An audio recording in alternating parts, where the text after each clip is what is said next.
Hi, it's Susan Brewer. Let's talk about some tips about getting ready to get out there and start looking for a new home.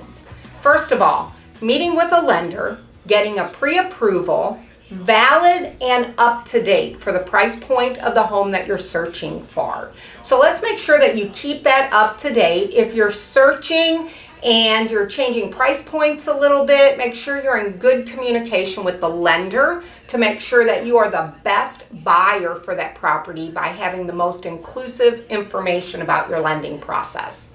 Now, let's talk about day of shopping for that house. Let's start out with a good breakfast, a good lunch, or a good dinner before getting out there to look, so that you're not concentrating on that next meal or that you're hungry during the process. You can always go to your favorite pizza place after you've looked at your houses.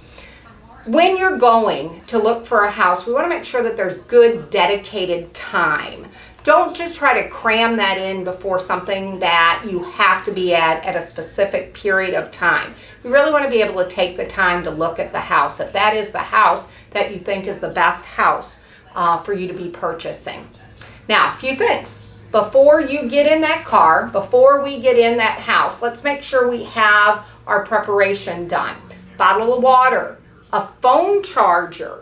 Remember, you will be taking some notes, and it's easy to take them on your phone about the house, or questions about the house, or what's included in that house. You might want to be taking some photos because you may have some ideas or some areas that you want to make sure that you can focus in on even after you leave that property.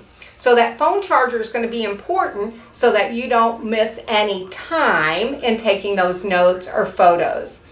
The other thing that you really want to concentrate on is your focus of what the house needs to offer you.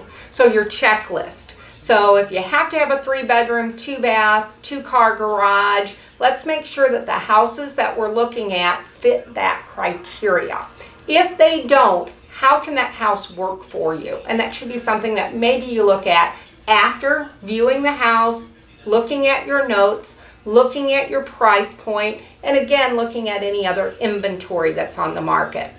Now, in many price points, you may be in a competitive spot to get that house. So there may be 1, 2, 3, 10, 15 buyers looking at that same house.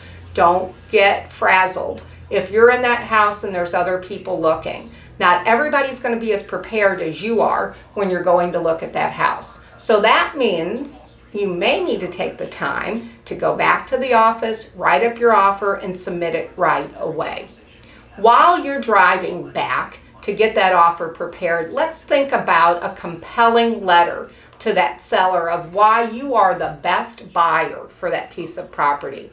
Whether it be it's close to work, close to school, close to parks, close to your favorite shopping, dining, any of that information, but also why that house should fit best for you versus one of those other buyers that may have been in there looking. As you're preparing all of that, remember, today's market, houses should be priced very realistic, so your offer should reflect that as well.